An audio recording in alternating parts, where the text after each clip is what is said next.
Welcome to the Bible and Theology Matters podcast, where we discuss all things Bible and theology. Because it matters. What you really believe determines how you really behave. Now, here is your host, Associate Professor of Bible Exposition at Dallas Theological Seminary and Professor of Bible and Theology for the National Theological College and Graduate School, Dr. Paul Weaver. Welcome back to the Bible and Theology Matters podcast. I'm your host, Paul Weaver. Each week, it is my great pleasure to lead conversations with some of my favorite Bible scholars and Bible expositors, and this week is no exception. I'm pleased to have Dr. David Allen Black on the Bible and Theology Matters podcast. Dr. Black is a retired senior professor of New Testament and Greek at Southeastern Baptist Theological Seminary, where he was also the chair of the New Testament department. Prior to that, he also served on the faculty of Biola University and Grace Theological Seminary. Dr. Black has authored, edited, and contributed to over 50 different books and more than 30 different journal articles. Dr. Black earned his bachelor's degree from Biola, his master's of divinity from Talbot, and his doctor of theology from the University of Basel. Dr. Black, welcome to the Bible and Theology Matters podcast. Oh, it's my pleasure to be here. Thank you for having me. Well, Dr. Black, let's start with the basics as we discuss Matthean priority and your book, Why Four Gospels, subtitled The Historical Origins of the Gospels. What does the word synoptic mean, and what are the synoptic gospels? So synoptic is just a fancy word that means to view together, to see together. And so when you study the synoptic problem or the synoptic gospels, you're looking at Matthew, Mark, and Luke horizontally rather than vertically. So we read the gospels, as you know, two different ways. Vertically, let's say from Matthew 1:1 to Matthew 28:20. And of course, you do the same with Mark and Luke. But then at the same time, you can put those gospels side by side. And especially in passages which is called the triple tradition, where we have the same account being recorded by Matthew, Mark, and Luke, put them side by side and you begin to read the Gospels horizontally. That gives you a whole different perspective. And sometimes you see insights there you might otherwise miss. So the synoptic problem is related to the synoptic Gospels, which is John is excluded from the equation, obviously, because he came much later. We might lament the title problem because we don't see a problem there necessarily, do we? You know, it might not be a problem, and that's a very good point. And I tell my students there might not be a synoptic problem. We had a conference on our campus in 2000 that I organized called Symposium on New Testament Studies, in which one of the cans of worms we opened was the synoptic problem. And we had someone representing Markan priority, hypothesis, Matthean priority, and so on and so forth. But we had nobody here to represent the independence theory, that the Gospels were completely independent from each other. And one of them was very vocal in his objection, saying, I should have been there. I said, well, for you, there is no synoptic problem because there's no interrelationships between the Gospels. So I tell my students, if the first question you really need to answer, is there a synoptic problem? And there is only a synoptic problem if, having read in Greek the Gospels, and you conclude that there's some sort of literary interdependence among these three Gospels, then you have a problem that needs to be solved. Otherwise, if you hold to the independence theory, you don't have that problem at all. And that's not an illegitimate theory at all. I mean, it's a very valid position, but for them, as you say, there's no problem at all. But now in my own reading, I do see some sort of literary interdependence among these three Gospels. And so it behooves us to try to find a quote unquote solution, I guess, to that problem. Problem's not to say that it's a insurmountable issue or that it's something that's causing or should cause anyone to shake their faith or question their faith. Well, higher criticism in general shouldn't do that to us. Now, it can be, however, it can cross the line. It can do that very easily. And I think sometimes New Testament scholars have done that. So I would say you can be an inerrantist, and you can believe in the inspiration, authority, and fallibility of the Bible and still engage in higher critical methodology. However, the critical methodologies can be very, very dangerous. So we need to walk very cautiously. And I think oftentimes source criticism is taken to an extreme, as is redaction and form criticism. So I'm not saying the tools are inherently wrong or corrupt, but I'm saying that you have to be very, very careful how you employ those tools. And I think in terms of this idea of Matthean priority, which has never been a popular view, that is recently, it was for 1800 years, it was a pretty popular view. I think sometimes scholars engage in a very myopic approach to source criticism by looking only at the internal evidence and not in taking into account the so-called external evidence, which we're probably going to be talking about today in this interview. Well, that brings us right to that question as we consider the order and relationship of the four Gospels. In your book, Why Four Gospels, subtitled The Historical Origins of the Gospels, you provide 3 lines of evidence that we need to consider. Please explain what those 3 lines of evidence are. Yep, absolutely. Number one is the external evidence, which is excluded from the equation by probably 99% of the scholars. And I was the guiltiest one of all for many, many years, as I taught New Testament introduction and Biola and Talbot for all those years. And the second line of evidence is the internal evidence, which, however, in my opinion, is at best corroborative. It's never probative. But if you look at the external evidence, you have a very strong conclusion that you have the Matthew being the first gospel that was written. Now, is that corroborated by the internal evidence? I believe a case can be made for that as well, as you know from reading the book. And then the last line of evidence, I think is reason, is just common sense. I mean, why do we have 3 gospels? And you can completely dispense with a Q, with an M, with an L, with all these hypothecated documents when you come back to Occam's razor, quote unquote, being the simplest solution to the problem, which does not require us to resort to hypothecated documents. You're right. That gets pretty convoluted. I think it was Charles Dyer that said any theory that rests upon invisible evidence is immediately to be suspected. But that term invisible, I guess, is open to interpretation, because if you go to the annual Society of Biblical Literature meeting, you have a seminar on Q, you have commentaries on Q, you have a lexicon on Q, you have a dictionary of Q. The only one small problem is there's no Q. There's no Q. And so I remember an article in Journal of Biblical Literature not too long ago called Q is What You Make It. Because we don't have a Q, you can say it contains 285 verses, or I say, no, there's 287 verses here, but there's nothing to prove it either way. So define for us Q. The common solution to the so-called synoptic problem is Mark is our first gospel. It was used by Matthew and it was used by Luke. Well, Mark's gospel, Jesus is doing a lot, but he's not doing a lot of talking. So we don't have any Sermon on the Mount. We don't have any Beatitudes. So where did Matthew and Luke get the Sermon on the Mount, the Beatitudes, and the discourses of Jesus? Well, it must have come from this source. Well, they called it source. It's Quelle. Quelle means it's a German word for source. And so that's where they got the sayings of Jesus. And then, of course, Matthew and Luke had their own independent information that would have been a hypothecated document M and then a hypothecated document L. So the problem solved is stated here. Our Mark did first of all appear. For Luke and Matthew used him both, but Luke and Matthew, nothing loath to add some more, use Q for Quell and special sources M and L. That was the theory that I taught for so many years, and that is probably being espoused today by, I would say, a good 98% of New Testament scholars. So that's where the Q idea comes from. And when we had our conference in 2000, we had a whole lecture, a whole seminar on Q. And basically, they're not talking about Q anymore, Paul, as you know, they're talking about Qs. Because again, you can make Q contain basically whatever you want it to make, because it was shamefully lost in the earliest centuries. As a bit of a review, I shared with you, I had Dr. William Varner on the podcast last episode. Modern scholarship, largely, as you point out, you're estimating 98% support Markan priority, that Mark was written first of the 4 Gospels. In your view, what's the strongest reasons to question that dominating theory? In my opinion, it would be their lack of consideration of the external evidence. Because, Paul, if you just end up with the internal evidence, you can argue for any sequence of the Gospels. Can you argue for Markan priority? Yes, many do. Can you argue for Matthean priority? Yes, William Farmer did, from Perkins School of Theology, just north of y'all. He argued for that with his 2 gospel hypothesis. And how about in the Jerusalem School? The Jerusalem School argues for Lucan priority. But it's all on the basis of the internal evidence. And that's why, again, in my opinion, the internal evidence is hardly probative, because it's far too subjective. And what I find today, unfortunately, and I was guilty more than anybody of just ignoring the external evidence, but what changed for me, Paul, was maybe 28 years ago or so, about halfway through my teaching career, I decided to do my own study of the synoptic problem rather than just regurgitating what I had been taught in seminary all those years. And so I went to maybe one of the world's best patristics library, which is in West London, called Ealing Abbey. And I checked myself into one of the cells there for about 8 or 9 days. And all I did was I freshly translated from the Greek and from the Latin the statements of the earliest church fathers concerning the historical origins of the Gospels. And guess what I discovered?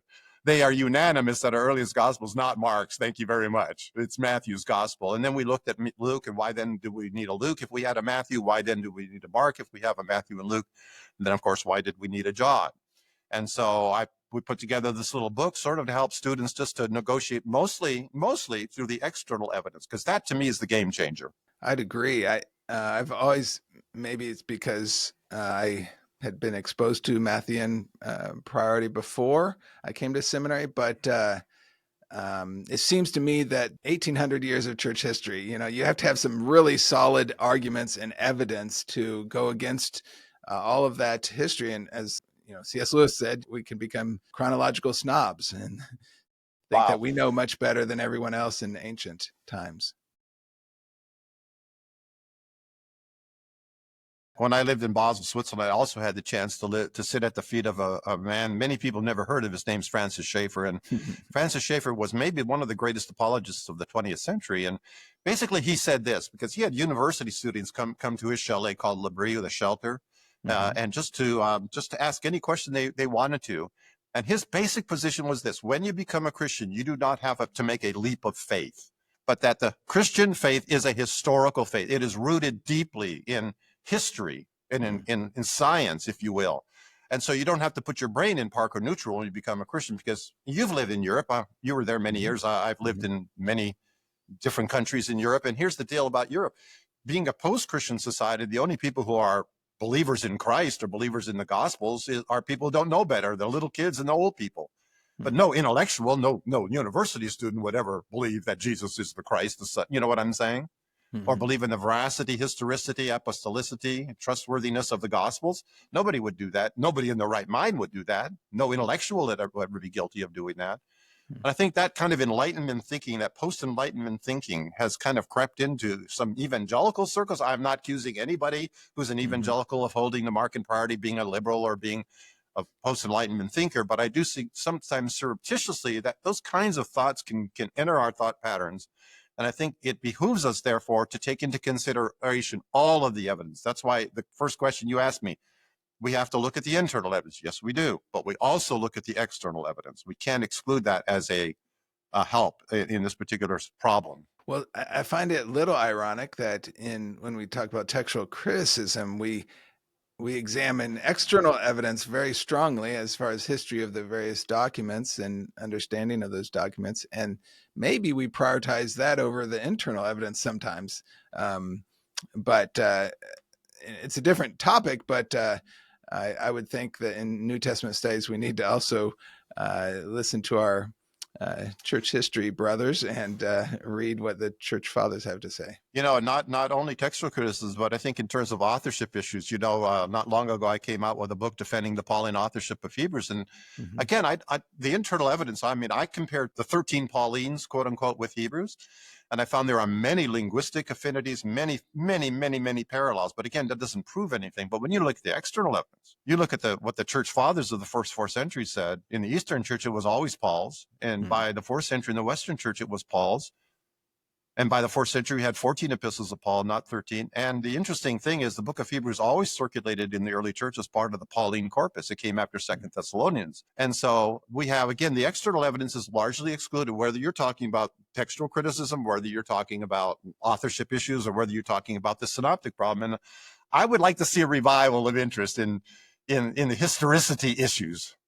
Well, I appreciate that. And, we have a lot in common, because I also hold to Pauline authorship of Hebrews with the assistance of Luke, possibly. So absolutely. This is a totally different topic, but I had my colleague, Michael Spiegel, on the program to talk about his recent book, Fathers on the Future. And we're talking about eschatology and what the church fathers have to say. And again, we believe that, and you do too, that the Bible is the absolute source of truth, and we have to prove from the Bible what the text says. Now, the synoptics don't tell us who wrote them and when they wrote them, so that's a little bit different. But we don't want a view that just comes out of thin air. We want it, if it's true, and again, exegesis is primary when it comes to some of those other issues, but if it's true, we'd expect the early church fathers to have it somewhere and talk about it. And that's a very great point. For example, when you talked about the Gospels being formerly anonymous, that doesn't mean they didn't know who the author was. People say, well, look at Hebrews is anonymous. So we don't know. We don't know who wrote, like Origen said, who wrote the epistle, God only knows. I'll have an appendix in my book, the authorship of Hebrews, the case for Paul, called Origen on the authorship of Hebrews. And I simply went to the library and looked up every passage that Origen quotes Hebrews. You know how he introduces the quote? Just as Paul says, quote Hebrews. Just as the Apostle Paul says, quote Hebrews. He was only unaware of the one who wrote it down. Who wrote it down, God only knows. And he was aware, as you know, Paul, of two conjectures. Some say it was Luke, and some say it was Clement of Rome. He says, who cares? I don't care who the penman was. It's like the trick question I ask my New Testament students. Who wrote Romans? Everybody goes, Paul. And then I take them to Romans 16:22, which says, I, Tertius, who wrote this epistle, send you my greetings in the Lord. So now who wrote it down? Well, that would have been Tertius. Who cares? The letter's Paul's. It's Pauline authorship. And so just because, the way I try to tell this to my students, Paul, just because a letter is formally anonymous doesn't mean that the author is unknown. And the classic example, if I may, is there's only one other letter in the New Testament that is anonymous, formally anonymous. And I tell my students, who is that? And they say, well, isn't that 1 John? I say, yes, it's 1 John. First what? I say, first what? They go, 1 John. I say, well, how do you know it's John? It's the internal evidence corroborated, if you will, by the external evidence, right? Mm-hmm. And when you come to Hebrews, just read chapter 13. The people knew exactly who they were talking to. They knew exactly who this guy was. You know, about Timothy being released from prison and these things going on. And the fact of the matter is the author, whoever he was, didn't want to call attention to himself with the opening prologue. It's all about God speaking, and God speaking fully and finally, and one whose status is son. Just like with the opening prologue of 1 John, right? That which we have seen, that which our hands have handled concerning the word of life. It's all about Christ. It's Christocentric. And for an author like the author of Hebrews, where you have the best, most sublime, beautiful Greek in the New Testament, to intentionally withhold his name, I think is a great act of humility. Very good. Well, in your book, Why Four Gospels, the Historical Origins of the Gospels, in your second chapter, you translate, as you reference, you translate the relevant statements of the church fathers from the first 4 centuries, including Justin Martyr, Irenaeus, Clement of Alexandria, Tertullian, Origen, and Papias. And in the process of translating these texts, you, in my estimation, clearly document the fact that the early church fathers virtually unanimously held to the Gospel of Matthew being written first, followed by Luke, and then by Mark, and last of all, John. Maybe you want to put an exclamation point on this. How should we weigh the first 4 centuries of the church fathers' testimony in our investigation? Wow, that's a great question. That's a really big question too. Let me just start by saying this, Paul. The early church did not talk about the 4 gospels. They talked about the fourfold gospel, because there's only one gospel. There still is today. There's only one gospel. Now, you and I are used to talking about the Gospel of Matthew and the Gospel of Mark and the Gospel of Luke, the Gospel of John, but the early church didn't do that. They talked about the one gospel. The Greek is kata Mathion, kata Markan, kata Lukan, kata Ioanne, the gospel according to Matthew, according to Mark, according to Luke, according to John. And that's why we call our hypothesis the fourfold gospel hypothesis. Now, the early fathers help us to root this into history. Like Francis Schaeffer was saying, let's root this into history.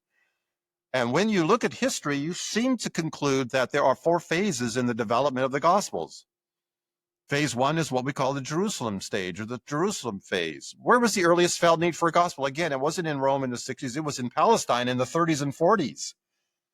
And the earliest Christian church was a Jewish church, and they needed a document, a manifesto, if you will. That's what we call it, a manifesto, to assert the right of the Christian church to exist alongside of and outside of the world's greatest religion, Judaism.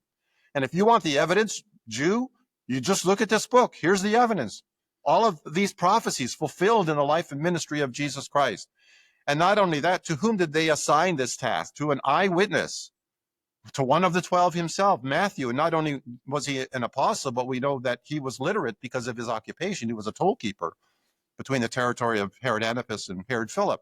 So we knew he could read and write Greek because he lived in Galil HaGoyim, Galilee of the Gentiles. So he was literate in Greek. He was literate. He could write. I even think he could be called the note-taking apostle. I could easily envision him taking notes of the Sermon on the Mount or the Beatitudes or the Lord's Prayer and things like that.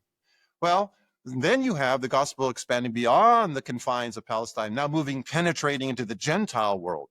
Well, we needed a gospel slightly differently nuanced to that Gentile world.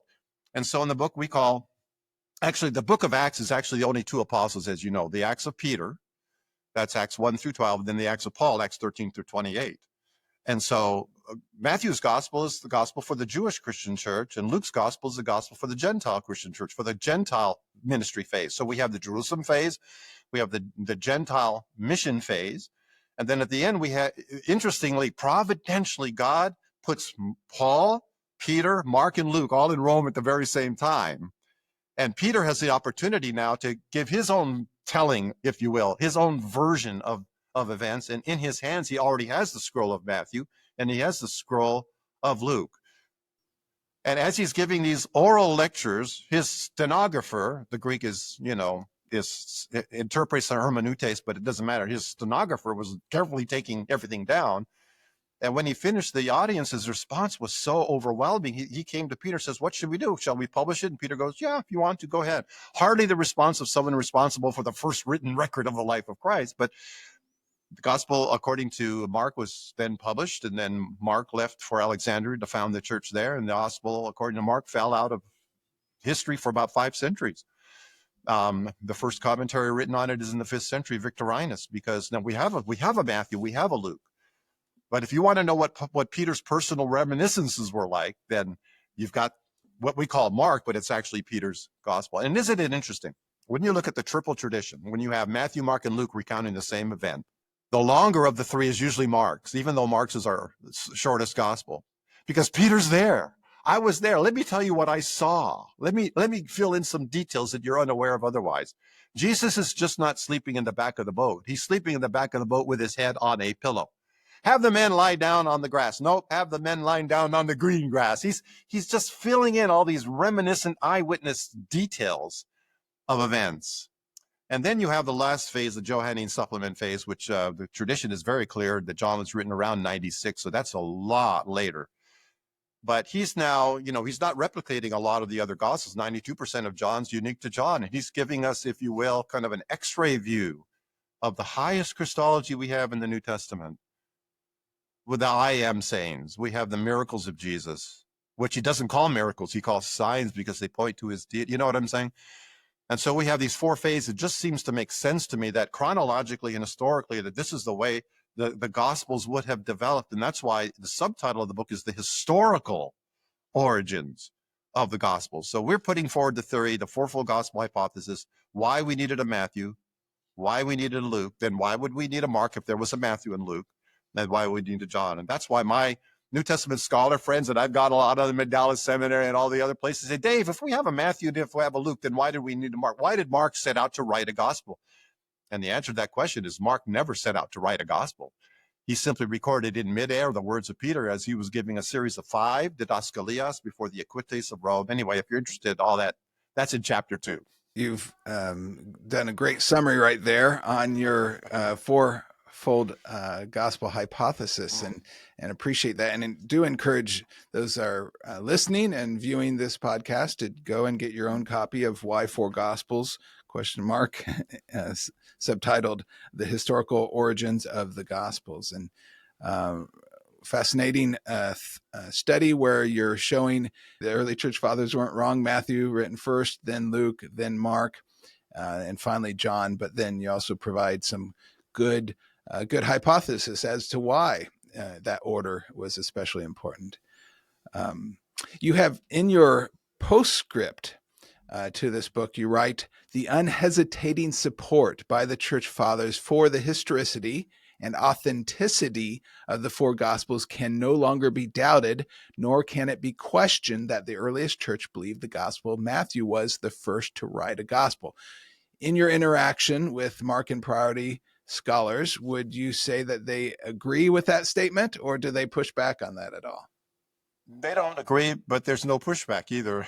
I don't say there's nobody pushing back really, because the view is largely, how do I put this, but largely ignored in scholarly circles. Like you like you were saying at Dallas Seminary, maybe the Bible exposition department, may have a few Matthean priorists, but not by and large in New Testament scholarship, it's a kind of a moot point.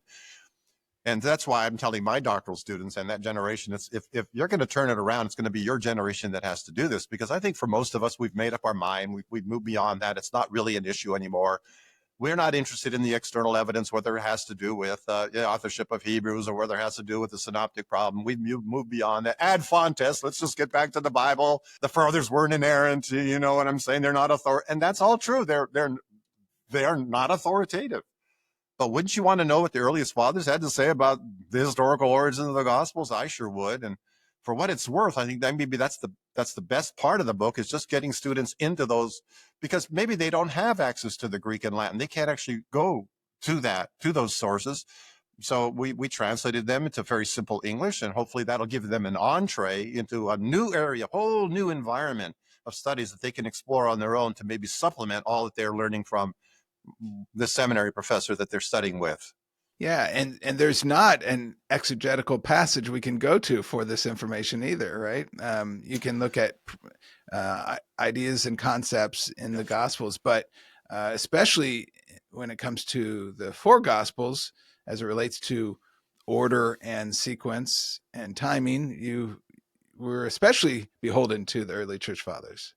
We are, and if I could give an example, Paul, we have a canonical order: Matthew, Mark, Luke, and John. But we also have a chronological order. If our view is correct, we have Matthew, Luke, Mark, and John. And the question is, then why would the early church, have put Mark before Luke?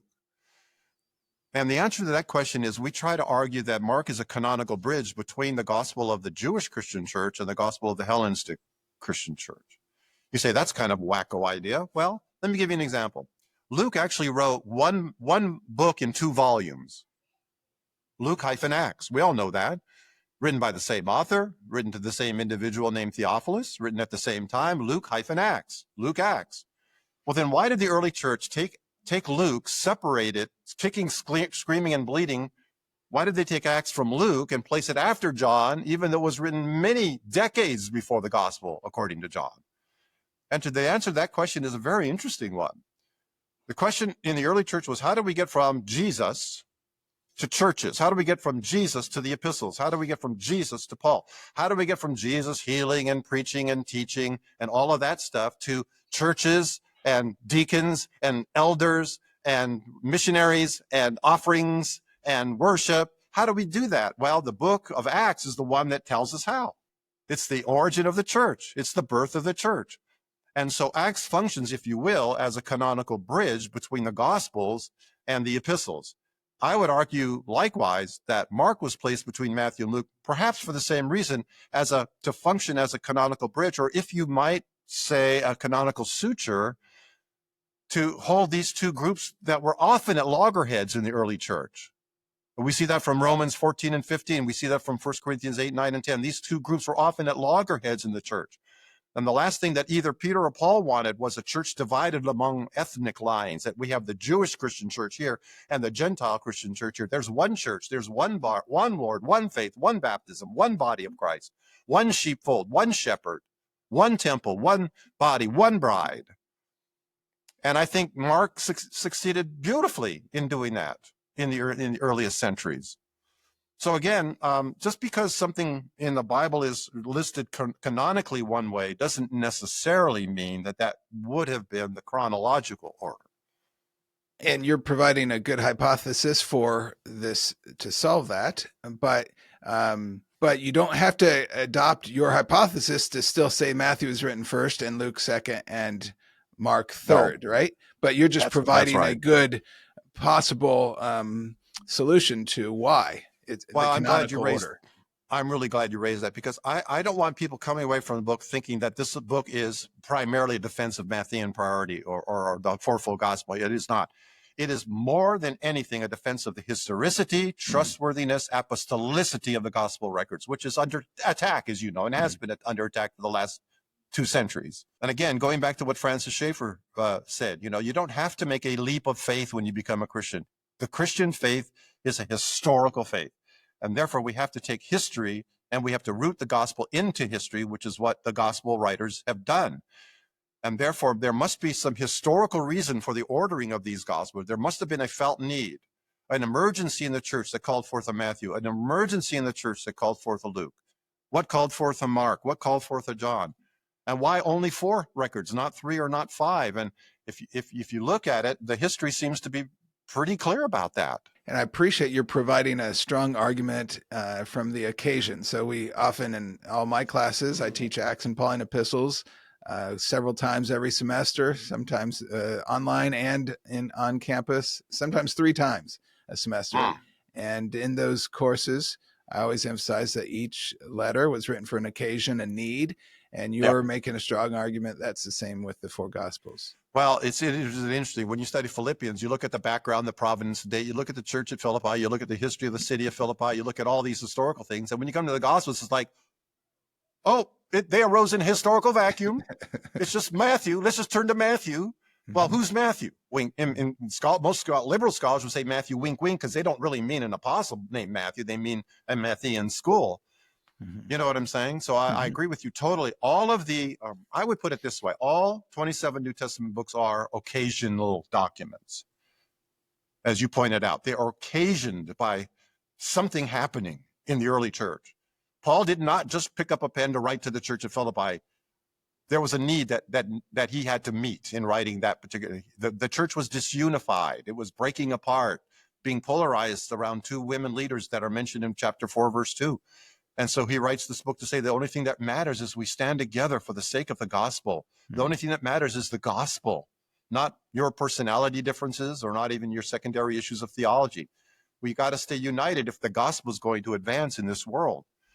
And I think, again, if I can just go back to Matthew for an example, the Jews were saying that Jesus was anything but the Messiah. He was anything but God. He was anything but the Son of God. He was anything but the one who fulfilled the prophecies. Well, you want the evidence? Here's Matthew. You don't want the evidence? There's Matthew. Beginning even in the genealogy there in chapter 1. So, and then Luke, Luke ties it into the Hellenistic world, the Hellenistic mind. They thought differently from the Jews. They were interested in different questions than the Jews. And so Luke, not an eyewitness himself, but he, says in chapter 1, verses 1 through 4, that he interviewed eye and ear witnesses. He was very careful about assembling this material. And at the same time, he had the scroll of Matthew available to him. But that was supplemented by eyewitness and ear witness interviews, like with Mary, for example. It says Mary hid all these things in her heart until she divulged them to Luke, because the Mary stuff is only found in Luke. It's not found in Matthew's gospel, which is more from the Joseph perspective. Just to kind of like conclude what's on my heart, people, when we read the Gospels, yes, let's read them vertically. Let's read all the way through Matthew and Mark and Luke and John. At the same time, let's not be reticent to look at them horizontally and begin to see how these Gospels interacted with each other, if you will, on certain different levels, and how sometimes they supplement and complement each other.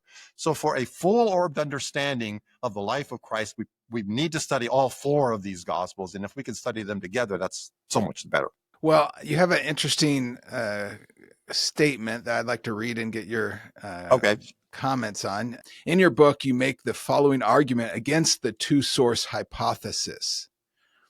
How can it be explained that in some 180 cases, Matthew and Luke, independently and without knowledge of each other, joined in leaving out identical phrases and sentences from the Gospel of Mark, if this has been their source? So again, Mark is the primary source. The thought is the Markan priority, and from that comes Matthew and Luke. But you're pointing out there's 180 cases that Matthew and Luke independently, supposedly, leave out stuff. Your statement there really shows a weakness in the Markan priority, that there's 180 cases where Matthew and Luke drop something out, supposedly, if Mark is the primary source. So that's a big problem for them, isn't it? And then add to that the fact that Q, there was a document called Q at one time, right? Was shamelessly lost somehow in church history, that this document that was so highly valued as the source of the sayings of Jesus was carelessly lost by the early church, so that we have to reconstruct it today. This almost engages in fancy, in my opinion, and why sometimes you have to resort to speculation, but not in this instance. You could dispense with Q, you can dispense with M, you can dispense with L if you follow this hypothesis. So it's, again, Occam's razor, it's the simplest, all other things being equal, which they never are, of course, but all other things being equal, the simpler the hypothesis, the more likely it is to be true. And so you point out, again, I'm quoting from your book, Why Four Gospels, the stubborn adherence to Markan priority in the face of all its weaknesses compels one to conclude that it has been regarded almost unconsciously as a dogma of scholarship over against the claims of the church. If then the evidence favoring Markan priority were now to be seen as no longer compelling, there is reason to question whether the rejection of ancient Christian tradition about the origins of the Gospels may have been premature. I call it evangelical groupthink. I'm guilty, yes. I practice that and I still practice it, I'm sure, in areas that I'm unaware of today. Mm-hmm. And again, when I started teaching in Biola, you're teaching a gazillion things in New Testament introduction. How much of that have you worked through on your own? Probably 2% of the 98% you've never really dealt with. And so we all have our blind sides. So the only thing I really would ask people to do is, if you want to deal with this issue, if you think there's a synoptic problem, you want to come up with a good solution to it, please at least take into consideration what the early fathers had to say. But I love reading history. I'm sure you do too, Paul. I love reading the fathers. I love reading Luther and Calvin and Melanchthon and Barth and Brunner and Bonhoeffer, and you know what I'm saying? And 100 years from now, Dever and MacArthur and whoever, we can't absolve ourselves of understanding doctrine historically. And that's why when I studied in Basel, they actually had, Paul, a whole department called Dogmengeschichte, a whole department called history, not doctrine, but history of doctrine. We're going to study Christology. No, we're not going to study Christology. We're going to study how Christology was studied from the 1st century to the 21st century. I think that's a wonderful discipline to engage in. And again, you in your book are focusing in the first 4 centuries. So we're not talking about, the 1500s. We're talking about the first 4 centuries. Yep. And so the earliest eyewitnesses, the disciples of the disciples, right? Yes, sir. Absolutely. And so that makes I think, a strong argument. And we believe the Bible is inspired and inerrant, and it is our only absolute source of truth. But if it is true, we expect history. We expect it to be found somewhere in history. So we don't want to throw away all of that church history. Yeah, I appreciate that. D.A. Carson, which would be a Mark priority, a guy and a friend of yours as well. And we appreciate him for so much. One of his exegetical fallacies that he mentions in that book that I've required my students to read, I love it. Yes. Although I find it ironic that he cites a lot of Dallas Seminary professors, but none of his colleagues at ETS, at Trinity. But I'm sure there's good reason for that. You have to walk past the halls with them, but that's because you're more guilty. Let's just own up to it.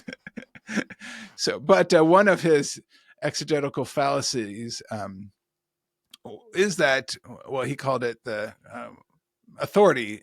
I can't remember the exact words, but that we just claim D.A. Carson says this, and that happens today too, doesn't it? And D.A. Carson, Bach, whoever you want to say. And then we just move on. We just stand on their authority. But no, we need to examine these things for ourselves, don't we? Well, what I'm discovering, there's actually covert Matthean priorists out there. I agree. I think so. I keep meeting them, and they haven't published on it, and they probably will never publish on it. But they hold really to that position, and they have, in their own minds, pretty good reasons for doing that. Now, I think the New Testament Scholarly Guild's a little bit behind, but maybe we'll get caught up one day. What do you think about the church history department's view on this? Do they think about that at Southeastern? Or interesting. I was just talking to one of my church history profs before coming to this interview. We were just talking about just how history impacts theology so much, because again, if I could just add this, the Markan priority hypothesis itself did not arise in a historical vacuum. Mm-hmm. It arose out of liberalism, primarily Protestant rather than Catholic thinking, German rather than British or American scholarship, and Lutheran rather than the Reformed scholarship, and primarily post-Enlightenment thinking. Now, what was the Enlightenment? The Enlightenment was the strongest intellectual movement in the history of the world other than Christianity. And its one goal was to replace the authority of the scriptures with unfettered human reason.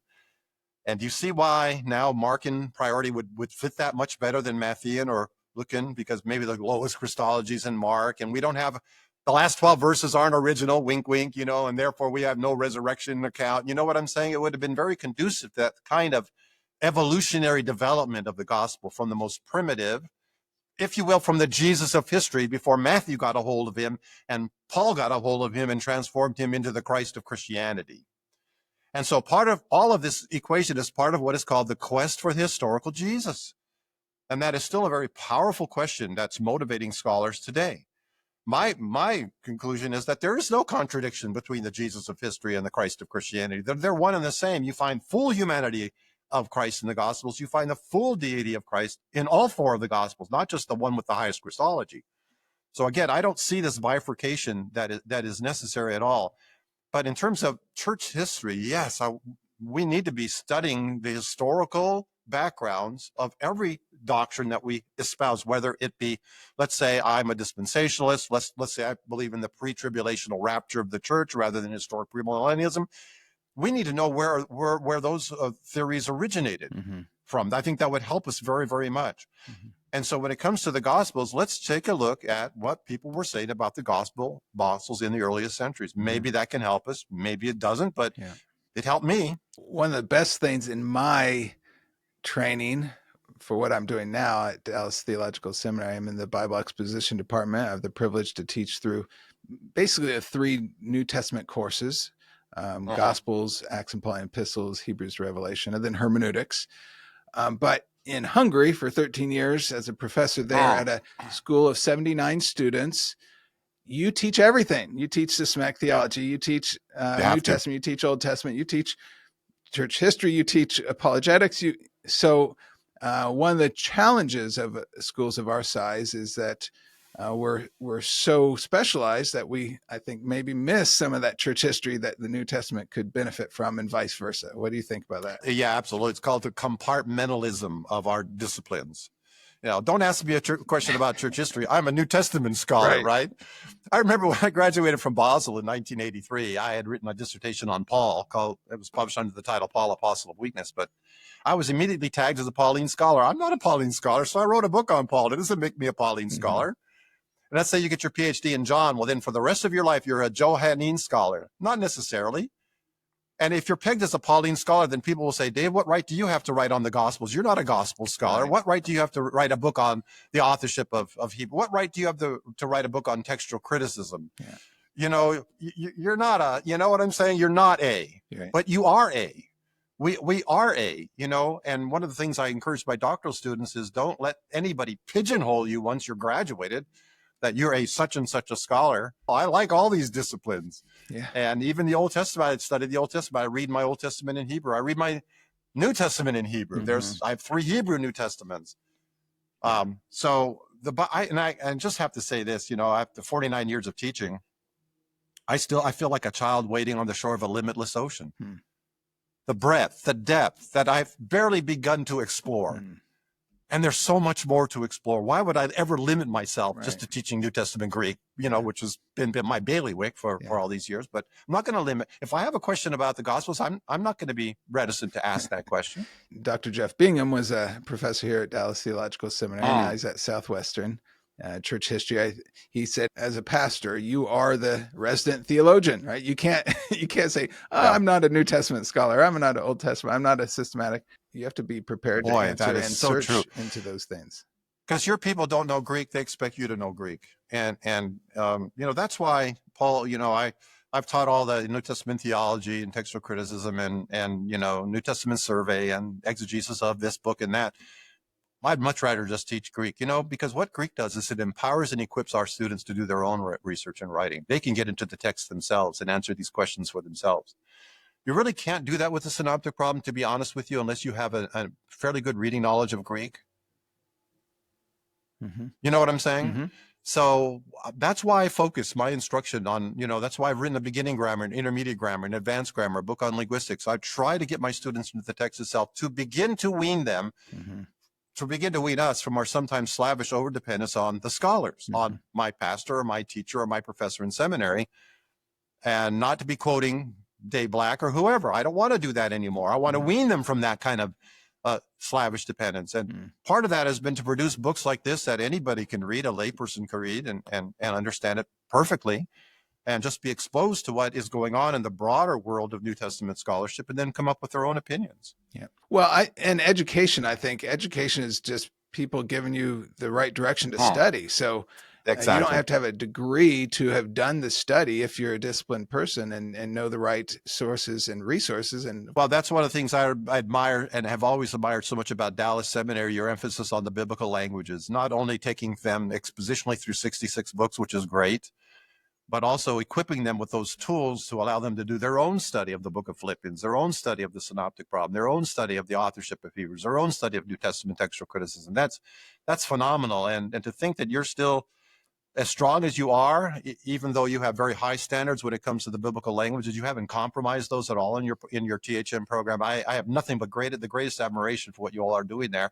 I hope that continues for many years to come, because in many seminaries, a lot of that's being dropped. Well, I appreciate that. We do still have 5 semesters of Greek and 4 semesters of Hebrew required for all THM students. Kudos. Another question I have for you, and I'll quote from you again and let you respond. The style of Mark, his rough language and vivid detail, his colloquial and non-literary, in no way argues that Mark was early, but only that the Gospel's language and diction reflect the author's purposes in writing. The vivid detail that Mark often adds to the stories of Matthew and Luke suggests an eyewitness who knew both of the other Gospels. Furthermore, extra detail is more often than not a sign of lateness and dependence. Would you develop that a little bit more, this idea that Mark is the simplest of the Greek, and so that's why it must have been written first, and then Matthew and Luke are more stylistic and better Greek, if you will. Would you comment on that? Sure, yeah. Years ago, a evangelical New Testament scholar had authored a book on the Synoptic Problem. In fact, it was called the Synoptic Problem, but really it was a defense of Markan priority. And he used many, many, many examples in the book to show the primitivity of Mark's style and diction compared to Matthew and Luke. And he gave example after example of what he called errors, E-R-R-O-R-S, errors. I had never heard of an evangelical ever talk about errors in the New Testament before, but his errors that were corrected, that's the word he used, corrected by Matthew and Luke. And if I have a minute, I'll just give you one example. Mark 10:20, the rich young ruler, comes to Jesus. What do I have to do to be saved? And Jesus repeats all these commandments to him. Thou shalt not, thou shalt not, thou shalt not. What must I do to inherit eternal life? Thou shalt not, thou shalt not, thou shalt not. And in Mark 10:20, he says, all these things, here's the word, I have kept from my youth. I have kept. Well, this scholar points out Mark has the incorrect middle form that was corrected by Matthew and Luke into the correct active form. A phulaxamein. Oh, no. Oh, that's terrible. It's a phulaxa. It's a phulaxa. And he lists example after example after example just like that. Well, I had the temerity or the naivety or the audacity to actually try to rebut every one of those and published my article in Theology Neotestamentaria, a Spanish New Testament journal. I just simply took example after example, showed how this really not talking about incorrectness and correctness in grammar. We're just talking about the style is different. So here's what's happening. Mark uses the middle voice. All these things I have kept uses the middle voice in Greek, ephulaxamein, as opposed to ephulaxa. There's nothing incorrect about ephulaxamein. 2 things to say about that. Number 1, the middle voice can often be used reflexively. All these things I have kept myself from doing since I became a bar mitzvah, a son of the commandment, myself, since my age of accountability at the age of 12. See the middle voice there? It's like I can say, oh, I'm getting hungry. I'm going to go buy some lunch. Or I can say, I'm going to go buy me some lunch. It's exactly saying the same thing. If I say I'm going out to buy lunch, I'm not buying it for you, Paul. I'm buying it for me, obviously. That'd be the middle voice. I'm going to buy me some lunch. I'm doing it for me. I'm doing it on my behalf. I'm doing it personally. But here was the clincher for me. I went to my Hebrew Old Testament and my Greek Old Testament, the Septuagint. I got out my concordance of the Septuagint, looked up this verb phulasso in passages dealing with keeping the commandments of God, that is in the Pentateuch. And guess what voice is used more often? You want to guess? The middle voice. The middle voice. It's like if you say it's me, but some says, no, it is I. Or if you say either, I say either. You say tomato, you say tomato. it's not necessarily that one is wrong or the other is not wrong. It's just that they're different. Mm-hmm. And therefore, I would not argue on the basis of the internal evidence, neither for the priority of Mark, but nor for the posteriority of Mark. The styles are just different. And in the early church, Matthew was considered a bios. That's a technical term that just means biography. Mm-hmm. Luke was a bios, but not Mark. Mark was a series of krei. Krei is simply a word that in Greek that means reminiscences, anecdotes, eyewitness testimony. I was there. This is what I saw. Let me share this with you. Mm-hmm. For example, Mark has 151 historical presents. That is, he's describing something that happened in the past, but he uses the present tense. Like I could say, last night I went into the parking lot and the guy comes up to me and he hits me. You see how I moved to the present tense for vividness? Mm-hmm. I have 151 of those in Mark. That's more than double that you have in Matthew and Luke combined. Because again, he's telling it from his eyewitness perspective. Mm-hmm. So all that proves to me is that the style and the diction and the grammar and the vocabulary of Mark is a little bit different from Matthew and Luke, but that's exactly what you would expect when Mark is simply recording what Peter is saying. Mm-hmm. Yeah, so different style because of different purpose. Yes. Right? And a different audience and a different setting. Uh-huh. All of these differences. I can write a book, a very popular book, and I have written some very easy popular books, and I can write academic books and monographs. In fact, one student, he was looking at my book, It's Still Greek to me, and he says, this doesn't sound like Dr. Black. Dr. Black wrote, learn to read New Testament Greek. It's very academic. And then It's Still Greek to me. It has cartoons, it has jokes, and it's like, he's not even the same guy. But no, it was just a different purpose and a different audience. And in fact, all of my books are David Allen Black, but I guess half of them could have been just Dave Black. Mm-hmm. It's like, have you heard N.T. Wright? N.T. Wright has N.T. Wright books, but he also has Tom Wright books because Tom Wright books are really reaching a broader, more general audience. Mm-hmm. And so the same author can have different styles even. Mm-hmm. And so Peter's style is different. That's all it is. Well, as we summarize and wrap up our conversation here, and as we think of a lay person, the regular person in the pew, the synoptic problem can certainly create doubts in their minds of some Christians regarding the reliability of the Gospels and how we approach them. How would you respond to that concern from a lay person or even a pastor? Beware of scholars. Beware of scholarship. Have you ever met anybody who is educated beyond his intelligence? Yes. We as so-called New Testament scholars can be very guilty of that. And so be Berean Christians. Look at the evidence for yourself, and you just go wherever you feel the evidence is pointing you. But let nothing undermine your confidence in the historicity, veracity, apostolicity, trustworthiness, inerrancy, and infallibility of the New Testament gospel. There's no reason to go that route at all. Very good. Well, that brings today's Bible and Theology Matters podcast to a close. Dr. Black, thank you for generously sharing your time and insights, and thank you for writing this helpful resource, Why Four Gospels, ? Subtitled, The Historical Origins of the Gospels. I'd encourage our listeners to jump on Amazon.com and get your own copy. And for our listeners, be sure to like, share, and subscribe to this podcast to be informed when new programming becomes available. A special thanks to Dallas Theological Seminary, who is a sponsor of this program. If you would like to be a student of mine and other wonderful professors at Dallas Theological Seminary, visit dts.edu.